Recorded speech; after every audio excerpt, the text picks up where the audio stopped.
मोदी तुमचा बाप असेल, शेतकऱ्यांचा बाप होऊ शकत नाही अध्यक्ष महाराज. राज्याच्या विधानसभेमध्ये विधानसभा सदस्यांना सभागृहात मुक्तपणे बोलण्याचा अधिकार आहे. राज्यघटनेत आर्टिकल 194 नुसार हा सभासदांचा अधिकार आहे. परंतु अधिकार आहे म्हणून काहीही बोलता येत नाही, कारण कोड ऑफ कंडक्ट सभागृहाच्या कामकाज नियमाप्रमाणे शब्द मर्यादा आणि शब्दाची विशिष्ट व्याख्या विधानसभा अध्यक्ष करत असतात. राज्यघटनेत आर्टिकल 178 नुसार विधानसभेच्या अध्यक्षांकडेही याबाबत ते अधिकार आहेत. म्हणूनच सभागृहाच्या चेंबर्समध्ये सदस्याला येण्याचा अधिकार नाही. चुकीचं आहे.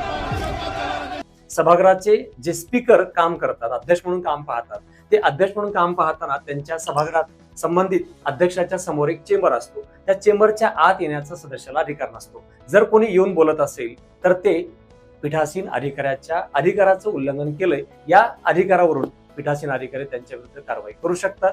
हा नियम आहे. मी विधानसभेचा अध्यक्ष म्हणून माझ्या अखत्यारीत नानाभाऊ पटोले यांना दिवसभरासाठी सस्पेंड करत आहे.